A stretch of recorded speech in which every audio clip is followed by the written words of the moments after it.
Episode 5. In office.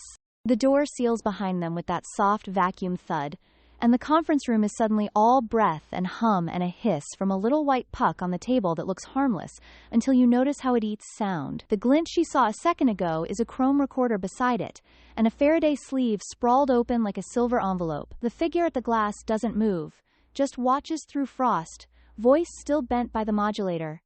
Last chance to leave him outside. Chance's hand is still on her forearm, a steady heat. Alex says, no more outside. The voice replies, then we talk. The figure steps into the light and pulls the scarf from his throat first, then the small device from his collar. The distortion drops. He's younger than his shadow, older than his eyes. Internal investigations, if you had to pick a department, a man who looks like he's told a lot of people their passwords are the least of their problems. Evan Harrow, he says. I'm the one you call. 8. Alex's relief hits hard enough to make her knees go soft. Chance exhales a word that's not a word. Evan gestures at the table. Phone's in the sleeve. I don't like uninvited listeners. Alex slides her phone into the pouch. Chance hesitates and then follows. Evan taps the white puck and the hiss gets softer, like a curtain closing. You brought him, he says to Alex without looking at Chance. So answer my text out loud. Do you trust him? Alex finds her voice. I'm trying. Evan nods. Good. He's about to need it. He looks at Chance now. You were never the mark. You were the witness I didn't have. The story comes fast. Months of petty reimbursements that weren't petty, charity funds that took the stairs down to private accounts. A string of shell vendors with names you'd forget even as you read them. Evan needed someone inside the meetings without looking like internal affairs, and Alex had volunteered after a hallway conversation with a woman who had left HR crying. 8 was never just the time, Evan says. It's the failsafe. If we don't meet by 8, the package auto-sends to 3 desks that will burn this place down in daylight. He taps the chrome recorder. Tonight we either push or we pull. Chance's eyes cut to Alex. You've been meeting him here, she says. I've been meeting the truth here. He winces. It lands and then dissolves because there's too much else to soak up. Evan drops a slim folder on the table.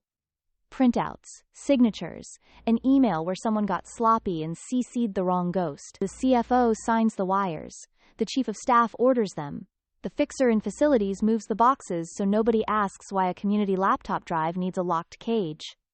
Chance stares. Fixer? Evan's jaw flicks toward the corridor. Marla. The name is gravity.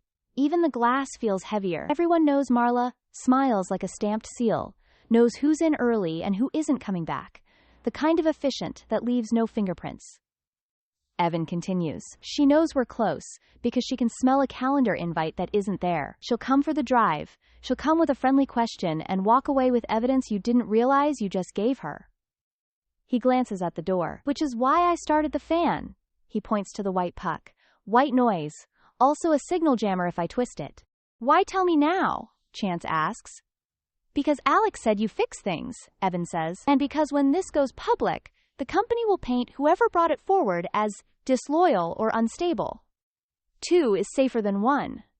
Alex surprises herself by laughing. Nothing about this feels safe. Evan. Safe is for next week. He nudges the drive toward her. We can still walk away, let the 8 o'clock drop do it. But if we walk toward it, if we deliver it in person to the chair while the building still believes in itself, you're not a leak, you're a whistle. Alex looks at Chance. I didn't pick you to hurt you. He answers quietly. You picked me to stand next to you.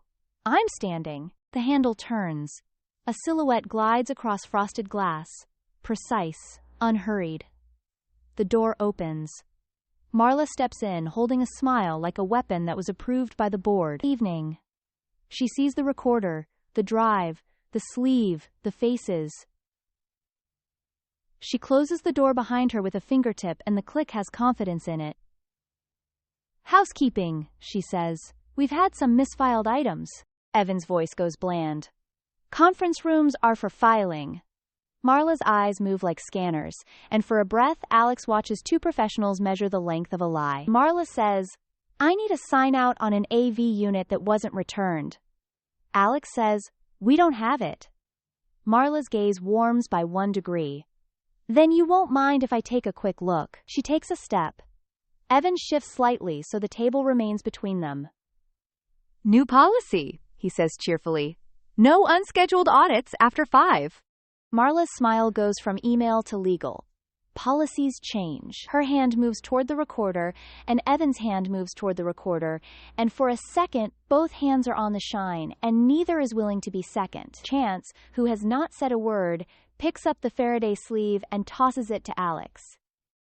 Pocket, he says, and the way he says it makes it a strategy and a promise. Alex slides the drive into the sleeve and into her blazer and thinks, I could live like this, afraid and clear.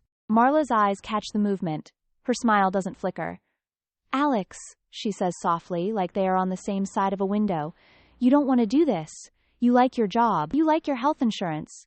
You like weekends more than subpoenas. Alex says, I like sleeping, and the air shifts because the truth sits where threats can't. Marla shrugs a fraction, as if to say, we could have done this easy. Then she reaches into her pocket. Not a weapon, nothing dramatic, just a key card with a red stripe, and taps it against the wall panel. Somewhere beyond the glass, a lock undoes itself. Security, she says, not raising her voice. We had a miscommunication. Evan twists the puck. The hiss jumps to a thick, wet sound that makes your thoughts feel like they're underwater. The room becomes a bubble. Voices from the hall blur into nothing. We have 3 minutes before someone remembers the override, he says. Stairs, not elevators. If you want the chair, we go now. Chance looks at Alex. Make the call, she nods. We go. They move like a small animal that has memorized the vents. Evan leads, Alex in the middle with the sleeve pressed to her ribs, Chance covering the rear. The corridor is a museum of sleeping workstations. Through the stairwell door, down 2 flights, across a short hall that smells like toner and old coffee, and into an executive suite whose lights are already on because their sensors believe in important people. At the end of the suite, a door with a brass plate. Chair. Evan lifts his hand to knock and then doesn't. He just walks in. The chair. An older woman with hair like silver wire, and the posture of someone who has spent a lifetime saying no gently, looks up from a stack of pre-reading. She takes in the trio, the sleeve clutched to a sternum, the breathless edges. This seems urgent, she says. Evan puts the recorder on her desk and presses play. The room fills with the CFO's voice, saying a thing he cannot unsay. The chair doesn't blink. Evan stops the audio and speaks evenly. If we leave, this goes to the regulators at 8. If we stay, you can fix it before it becomes a headline that outlives us. The chair's eyes move to Alex. You? Alex says, me. The chair's gaze moves to Chance. You? Chance says, with her. The chair goes still. You can hear the stairwell door slam somewhere far away, where Marla is realizing which floor they chose.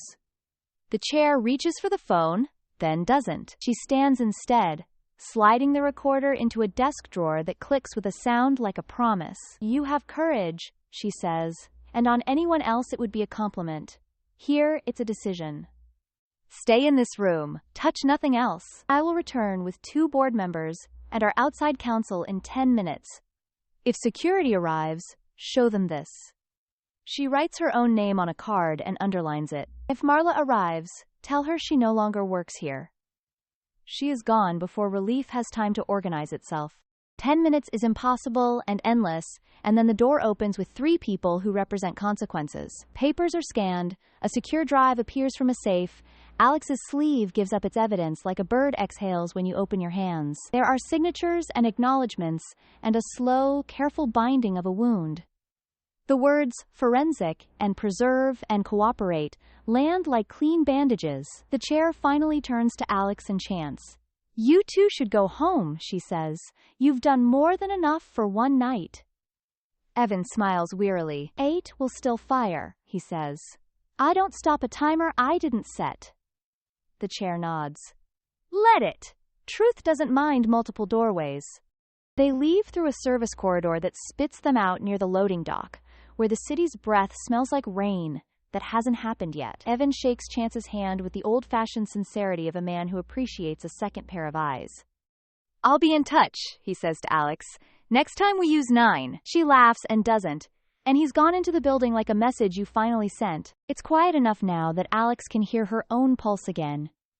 Chance stands a foot away, then 6 inches, then the distance you would cross if you were brave in small ways first. There was never another him, she says. Not like that, his mouth crooks.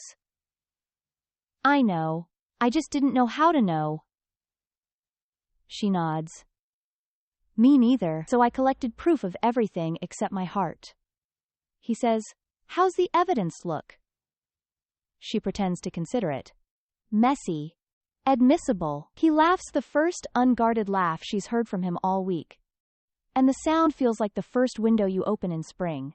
They walk without speaking because every word now feels like it should count. The lobby guard pretends not to notice that his crossword has been replaced by a phone call from someone very senior. The street opens its mouth and lets them step into it. Night is a velvet file. It sands down the day. Chance says, if we had turned the other way. Alex says, we didn't. He nods. No, we didn't. Her phone buzzes from inside the sleeve and she pulls it out into the air like someone introducing a friend to sunlight. A cluster of notifications blooms. Emails from addresses that only exist when you need them. A message from the chair. A terse, effective immediately about the CFO and Marla. And one last text without a name. Delivery confirmed. Sleep. She shows it to Chance. He grins. We will, he says, and for the first time she believes him. They stand at the edge of the curb like they're waiting for the same car. No violins, no clever twist that erases the work they just did, just an ordinary choice made extraordinary, because it is finally simple. She says, coffee tomorrow? He says, breakfast, and the word lands like a definitive sentence at the end of a long paragraph. She leans in and kisses him the way you kiss someone, when the worst thing you could lose is already behind you. When they part, they're both a little stunned and a little hungry for the rest of their lives. A bus hisses to a stop. A siren slides past without asking them to move. The city resets itself around them. Somewhere, a scheduled send fires at 8 and pings a government server with everything it needs. Somewhere else, a white puck is turned off, and the room remembers it has sound. Alex threads her fingers through Chance's, and they start walking. Not away from the building so much as towards something that doesn't require fluorescent lights to exist. Like, comment, share, and subscribe for more stories.